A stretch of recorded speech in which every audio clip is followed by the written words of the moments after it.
स्वागत है मित्रों, आपका हिंदी आलोक यूट्यूब चैनल पर। हम लोग अलंकार पढ़ रहे थे।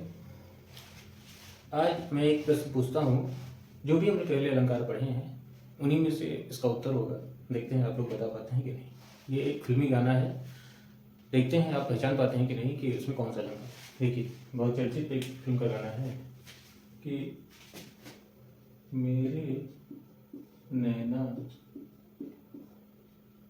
सावन भादों फिर भी मेरा मन प्यासा।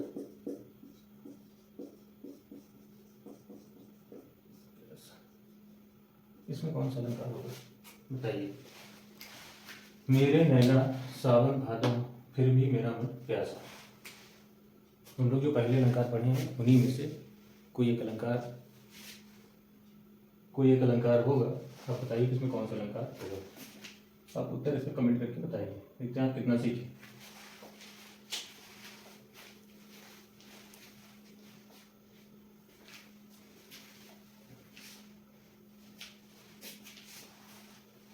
आप लोग अपने उत्तर कमेंट में दीजिए।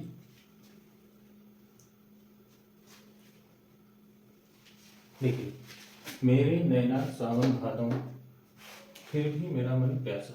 अब इसमें क्या है, मेरे नैना सावन भादों। सावन भादों किसका प्रतीक है? बारिश का। खूब बारिश हो रही है, आंखों से अश्रुपी वर्षा हो रही है। तो मेरे नैना सावन भादों फिर भी मेरा मन प्यासा, लेकिन फिर भी मेरा मन क्या है? प्यासा है। कारण होने पर भी कार्य नहीं हो रहा। कारण है होने पर भी कार्य नहीं हो रहा। कौन सा अलंकार होगा आप बताइए।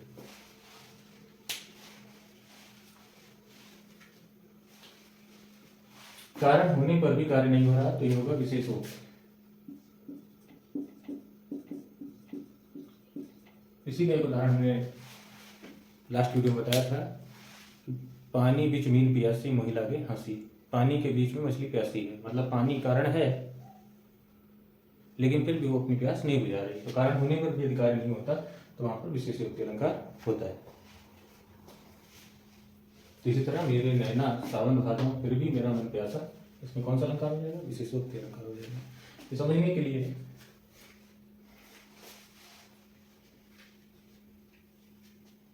इसका स्क्रीनशॉट ले लीजिए, लिख लीजिए। इसके बाद ये अलंकार है,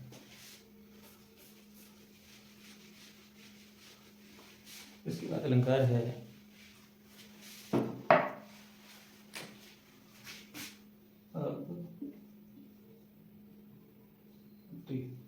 अपनुति अलंकार।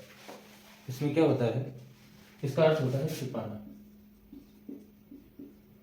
उसका अर्थ है छिपाना।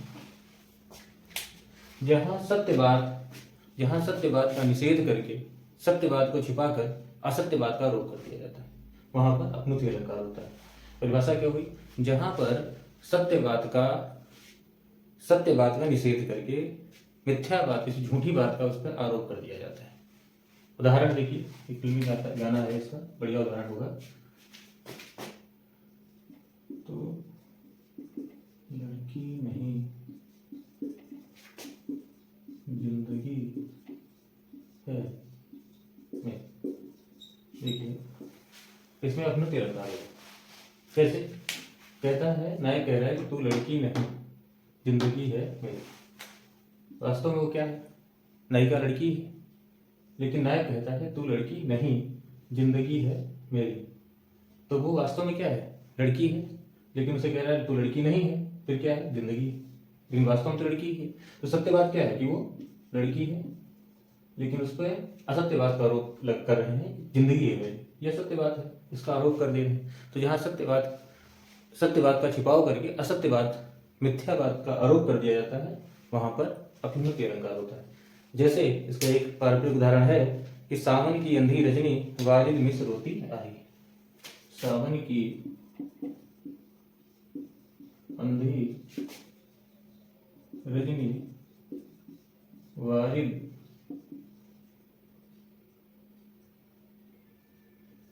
मिस रोती आई। अब इसमें क्या है, सावन की अंधी रजनी बारिश मिस रोती आई, बारिश मिस रोती आई। अब देखिए, सावन की अंधी रजनी, सावन में क्या होता है, बारिश होती है और अंधकार होता है रात में। सावन की अंधेरी रात में कहते हैं कि सावन की अंधी रजनी, सावन की जो अंधेरी रात है वो अश्रु, वो मतलब बारिश हो रही है, सावन में बारिश होती है, तो बारिश हो रही है तो सत्य बात क्या है कि बारिश हो रही है, तो उसको छिपाकर झूठ बात क्या है कि बारिश मिस रोती आई, मतलब आंसू बहा रही है, तो वो तो सत्य बात क्या है कि बारिश हो रही है, लेकिन उसका निषेध करके, उसको छिपा करके झूठ बात की रो रही है, यानी जो वृष्टि हो रही है, जो वर्षा हो रही है, उसके स्थान पर अश्रु वर्षा का आरोप किया जा रहा है। तो इसलिए यहाँ पर सत्य बात का आरोप करके असत्य बात का आरोप किया जा रहा है, सत्य बात को निषेध करके छिपा करके उस पर असत्य बात का आरोप किया जा रहा है, इसलिए यहाँ भी अपनुति अलंकार होता है। उम्मीद है आपकी समझ में आ गया होगा अपनुति अलंकार कहाँ होता है। यहाँ पर किसी सत्य बात, जो सत्य है उसको मनाही करके, उसका निषेध करके किसी झूठ बात उस पर रख दे। ठीक है, इसका स्क्रीनशॉट ले लीजिए।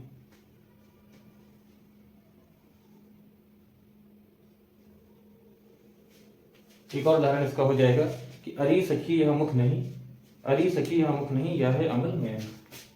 अरे सखी यह मुख नहीं, यह है अमल मयंक। अब देखिए इसमें, अरे सखी यह मुख नहीं, यह है अमल मयंक। अरे सखी, अरे सखी यह मुख नहीं है, मुख नहीं है, ये क्या है, ये तो अमल माने क्या होता है, जो गंदा ना हो, स्वच्छ। मयंक माने चांद। अरे ये तो चेहरा नहीं, ये तो सुंदर चांद है, लेकिन वास्तव में तो चेहरा है, लेकिन ये चांद है, यानी सत्य बात का आरोप करके ये चेहरा है उसका, उस अरे यह सखी यह मुख नहीं, वास्तव मुख है लेकिन नहीं, निषेध कर दिया गया। जो सही बात है उसका निषेध कर दिया गया, उसका छिपाव कर दिया गया। और झूठ बात क्या है कि अमल मयंक है, मतलब सुंदर साफ चंद्रमा है, लेकिन वास्तव मुख है। लेकिन ये झूठ बात है कि अमल मयंक है, स्वच्छ चंद्रमा है, इसका आरोप कर दिया गया। सत्य बात को छिपा करके असत्य बात को उसका आरोप कर दिया गया, तो अपनुति अलंकार है। ठीक है, हरी सखी यह मुख नहीं, यह है अमल मयंक। देख लीजिए, इंपॉर्टेंट है, स्क्रीनशॉट ले लीजिए। इसके बाद जो अलंकार आता है, देखिए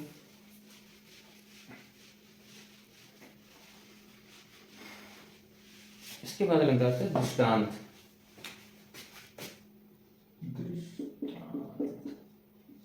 दृष्टांत अलंकार क्या होता है, दृष्ट धन अंत, दृष्ट धन अंत, दृष्ट पर समानता दिखाकर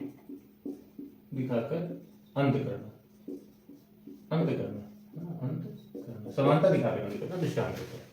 दृष्टांत में क्या होता है कि जहां पहले कोई एक बात कहकर उससे मिलती जुलती दूसरी बात कही जाती है, जहां पहले कोई एक बात कहकर उससे मिलती जुलती कोई दूसरी बात द्वारा उसका दृष्टांत दिया जाता है, लेकिन समानता किसी शब्द से नहीं होती, समानता किसी शब्द द्वारा प्रकट नहीं होती, मतलब किसी वाचक शब्द का प्रयोग नहीं किया जाता, जैसे जिमी, ज्यों त्यों, इस तरह के शब्दों का, वाचक शब्दों का प्रयोग नहीं किया जाता।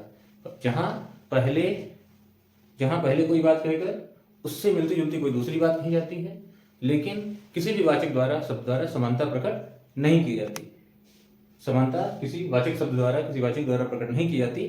और पहली और दूसरी पंक्ति में बिंब प्रतिबिंब का भाव रहता है, इमेज बनती है, बिंब प्रतिबिंब का भाव रहता है। ये भी बहुत पूछा जाता है सवाल कि कौन से अलंकार में बिंब प्रतिबिंब का भाव रहता है, इंपॉर्टेंट है। पहले और दूसरी पंक्ति में बिंब प्रतिबिंब का भाव रहता है, किसमें रहता है, केवल दृष्टांत में रहता है। तो जहां पर पहले और दूसरी पंक्ति में बिंब प्रतिबिंब का भाव रहता है एक बात, और दूसरा पहले कोई एक बात कही जाती है, फिर दूसरी बात, फिर उससे मिलती जुलती दूसरी बात कहकर उसका दृष्टांत दिया जाता है, लेकिन किसी वाचक शब्द द्वारा जो है समानता प्रकट नहीं की जाती, वहां पर दृष्टांत अलंकार होता है। और पहली और दूसरी पंक्ति में बिंब प्रतिबिंब का भाव रहता है।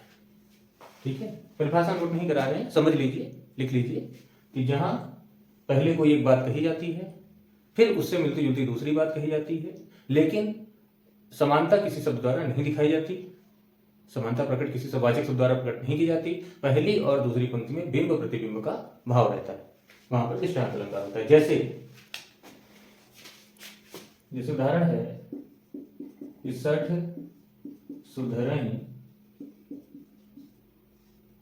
सत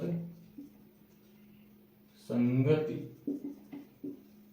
पाई, सठ सुधरहि सत संगति पाई, पारस परस कुधात सुहाई। अब इसमें क्या है, देखो, सठ सुधरहि सत संगति पाई, पहली बात कही गई कि सठ जो मूर्ख होते हैं वो सुधर जाते हैं अच्छे लोगों, सत माने अच्छे, संगति माने अच्छे लोगों की साथ पाकर, अच्छे लोगों की साथ पाकर मूर्ख लोग भी सुधर जाते हैं, अच्छे हो जाते हैं। कैसे, जैसे पारस परस, पारस कहा जाता है कि पारस रूपी जो पत्थर होता है वो अगर लोहे कहा जाता है, उसकी मान्यता है कि लोहे में अगर उसे स्पर्श करा दो तो सोना बना देता है। तो पारस परस कुधातु सुहाई, इस प्रकार बुरी धातु या सस्ती धातु, मान लो लोहा, मान लो सुहाई, लोहा कह लो इसे, क्या बन जाता है, सुहाई सोना बन जाता है।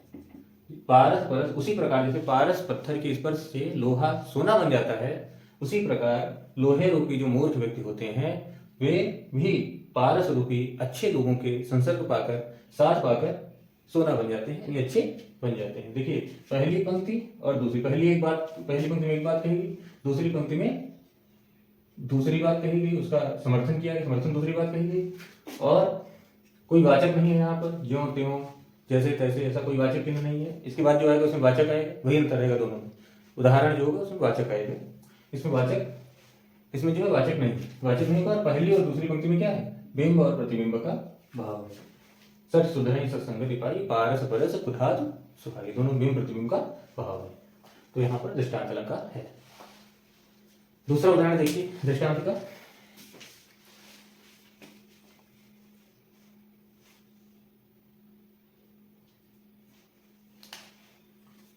जैसे गोपियां उद्धव से कहती हैं, इसको नोट कर लीजिए।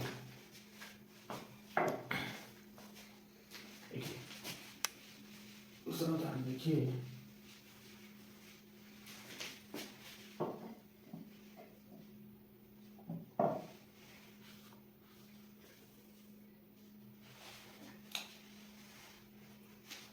जैसे गोपियां उद्धव से कहते हैं कि परी प्रेम नंदलाल के हमहि, परी प्रेम नंदलाल के हमहि न भावत जोग,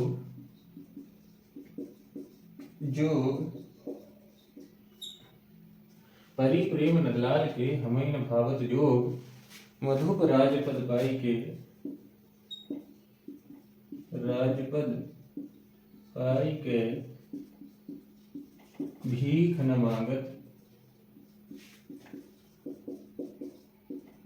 मांगत लोग। अब उद्धव से कहते हैं गोपियां कि परी प्रेम नंदलाल के, हम तो नंदलाल यानी श्री कृष्ण के प्रेम में हैं, पड़े हुए हैं, हम तो प्रेम के, श्री कृष्ण के प्रेम में लगे हुए हैं, मग्न हैं। हमें न भावत योग, तुम्हारी जो योग की शिक्षा है वो हमें अच्छी नहीं लगती। और ये पहली पंक्ति हो गई। दूसरी पंक्ति देखो, मधुप राजपद पाई के, हे मधुप यानी हे उद्धव, मधुप राजपद पाई के, उद्धव राजपद पाई के, राजगद्दी पाकर, राजा का पद पाकर कोई भीख नहीं मांगता। तो गोपियां क्या कहती हैं कि हमें नंदलाल रूपी राजपद मिल गया है और हम जोग में क्यों पड़े, हम क्यों भीख मांगे। इस प्रकार राजपद पाने के बाद कोई भीख नहीं मांगता, उसी प्रकार नंदलाल का प्रेम पाकर कोई जोग नहीं सुखाता। तो ये भी दृष्टांत अलंकार उदाहरण हो गया।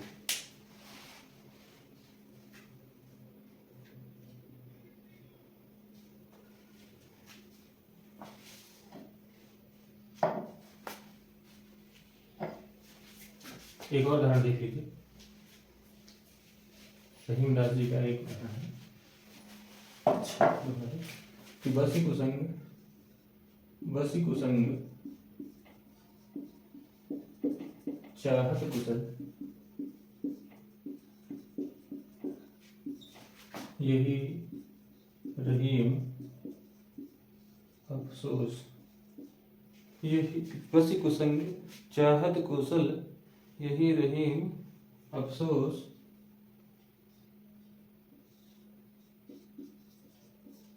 यही रहीम अफसोस, महिमा घटी समुद्र की, घटी समुद्र की, रावण रावण वसु पड़ोस,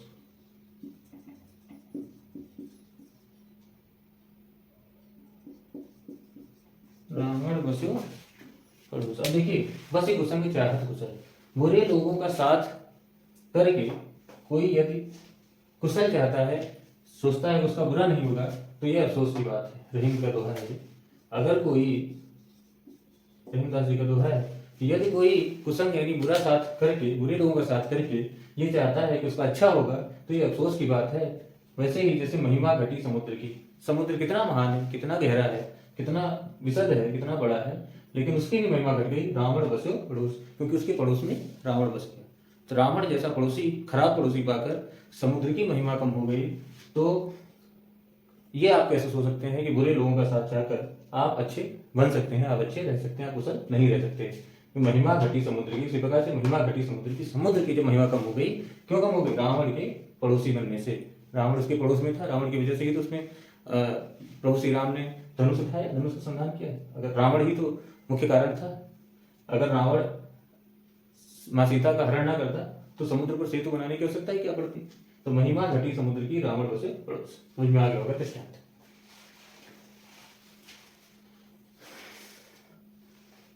अब देखिए दृष्टांत के बाद अब आता है, इसमें देखिए हम वाचक नहीं देते थे, दो कथन देते थे, दोनों में प्रतिबिंब का भाव रहता था, लेकिन वाचक का प्रयोग नहीं करते। अब देखिए उदाहरण वाचक का प्रयोग करें, यही अंतर है। उदाहरण अलंकार में क्या होगा कि जहां किसी बात के समर्थन में उदाहरण दिया जाए और किसी वाचक के साथ, इसमें भी देखो किसी बात के समर्थन में उदाहरण दिया जाता था, लेकिन वाचक का प्रयोग नहीं किया जाता दृष्टांत में। लेकिन उदाहरण में किसी बात के समर्थन में उदाहरण दिया जाएगा और वाचक का प्रयोग भी किया जाएगा, तो वहां पर उदाहरण अलंकार है। मतलब दृष्टांत और उदाहरण में यही फर्क है कि उदाहरण अलंकार में वाचक का प्रयोग किया जाता है, दृष्टांत में वाचक का प्रयोग नहीं किया जाता है, और उसमें बिंब प्रतिबिंब का भाव होता है। जैसे देखिए उदाहरण में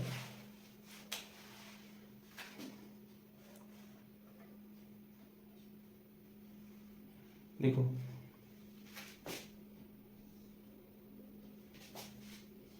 जैसे इसका उदाहरण हो गया, जगत जनायो जिह सकल, जगत जनायो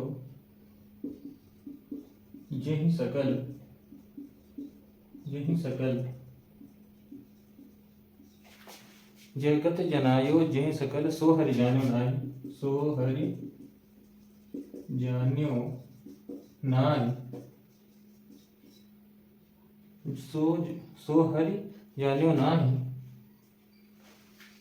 ज्यों आँखिन सब देखिए, ज्यों, ये देखिए वाचक आ गया, ज्यों आँखिन, ज्यों आँखिन सब देखिए, आँख न देखी, आँख न देखी, ज्यों आँखें सब देखिए, आँख न देखी जय। अब देखिए, जगत जनायो जिहि सकल, सो हरि जानो नाहि। जिस हरि ने, जिस प्रभु ने सारे जगत को दिखाया, सारे जग से हमारा परिचय कराया, वो हरि ही हमें नहीं दिखाई देता। अभी देखिए ज्यों क्या है, ये वाचक, वाचक का प्रयोग हो गया। दूसरी पंक्ति क्या है, ज्यों आंखें में सब देखिए। जिस प्रकार आंखों से हम सब कुछ देखते हैं, लेकिन आंख को नहीं देख पाते, हम अपनी आंखों से अपनी आंख दर्पण से देख सकते हैं, वैसे हम अपनी आंख से अपनी आंख नहीं देख सकते। उसी प्रकार आंख से हम पूरा संसार देखते हैं, लेकिन अपनी आंख स्वयं अपनी आंख से नहीं दिखती। उसी प्रकार जैसे जगत जनायो जिहि सकल, जिस ईश्वर ने हमें सारा जगत से परिचित कराया है, वो ईश्वर हमें नहीं दिखाई देता। ठीक है, तो ये उदाहरण अलंकार है, ठीक है, ज्यों का प्रयोग है वाचक। उसी तरह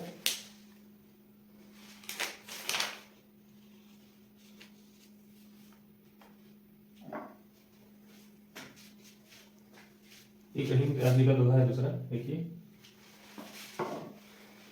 यो रहीम जस होत हैं,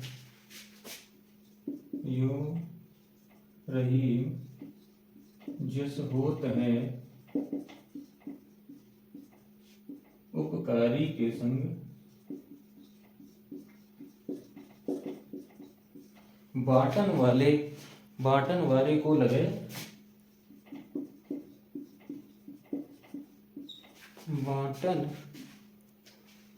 बाटन वाले को लगे, ज्यों मेहंदी के रंग। यो रहीम जस होत है, उपकारी के संग बाटन वाले को लगे, ज्यों मेहंदी के। अब इसमें देखिए ज्यों क्या है, ये वाचक। यो रहीम जिस होत है, उपकारी का साथ ऐसे ही होता है, उपकारी के साथ पाकर हमें क्या होता है, यश मिल जाता है, हमें कीर्ति मिल जाती है। उसी प्रकार जैसे बाटन वाले को लगे, मेहंदी जो बांटता है उसके हाथ में अपने आप ही मेहंदी लग जाती है। इस प्रकार जो अच्छाई करता है उसके साथ अपने आप ही स्वयं जो है अच्छाई हो जाती है। तो ये भी उदाहरण है, देखिए जो वाचक का प्रयोग हुआ है। स्क्रीनशॉट ले लीजिए।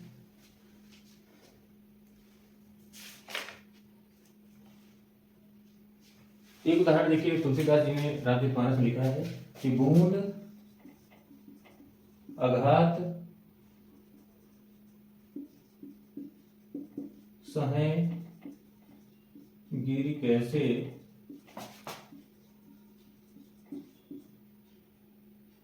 खल के वचन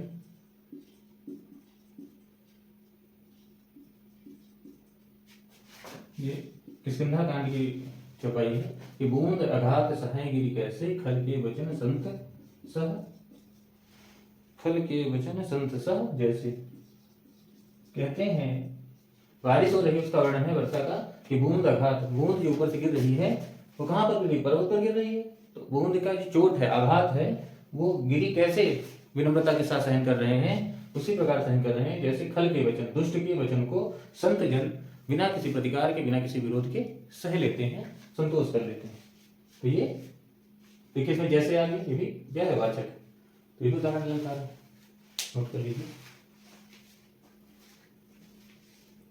उदाहरण के बाद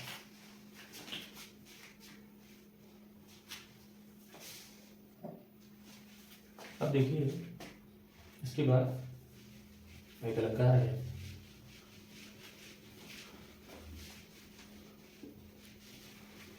यथासंख्य क्रम अलंकार। यथासंख्य या क्रम अलंकार, इसमें क्या होता है, देखिए जब कुछ पदार्थों का उल्लेख करके उसी क्रम में उससे संबंधित पदार्थों के कार्यों या गुणों का भी उल्लेख किया जाता है, तो वहां पर यथासंख्या क्रम अलंकार होता है।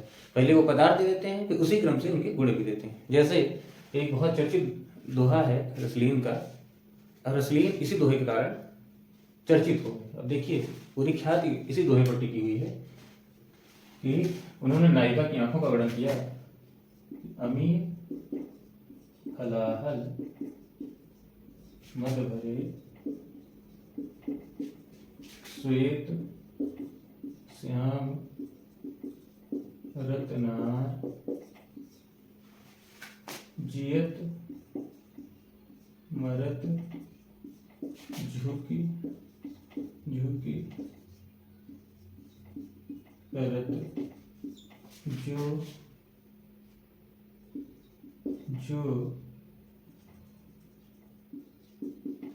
चितवत एक बार। अमी हलाहल मद भरे श्वेत श्याम रत्नार, जियत मरत झुकी झुकी परत, जो चितवत एक बार।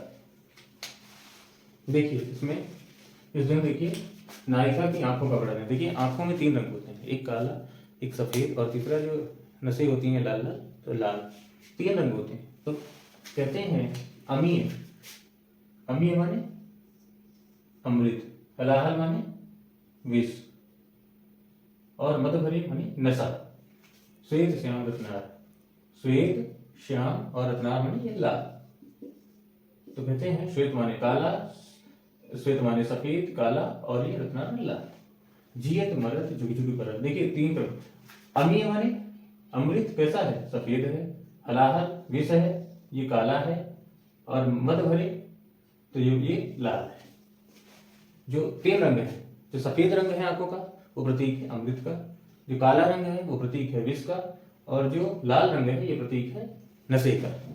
तो जो इन 3 रंगों में जो देखता है सफेद आंखों को तो वो जी जाता है, अमृत है इसलिए जी जाता है। जो काली आंखों देखता है वो मर जाता है, और जो लाल आंखें देखता है, लाल वर्ण की आंखें देखता है वो क्या होता है? झुक झुक परत यानी दीवाना हो जाता है, दीवाना हो जाता है। जो अब इसमें देखिए अमृत विष है ना, अमृत विष और इत्यादि की जो है क्रम से जो है गुणों की क्रम से जो है वर्णन किया गया है, जिन्हें यथासंख्य क्रम अलंकार है। कर लीजिए।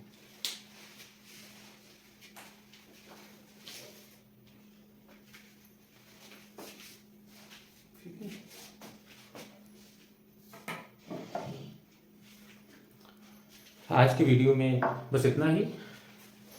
इसके आगे हम लोग अगले खंड में हम लोग आगे का अलंकार पढ़ेंगे। तब तक के लिए जय हिंद, जय भारत, वंदे मातरम, शुभ रात्रि।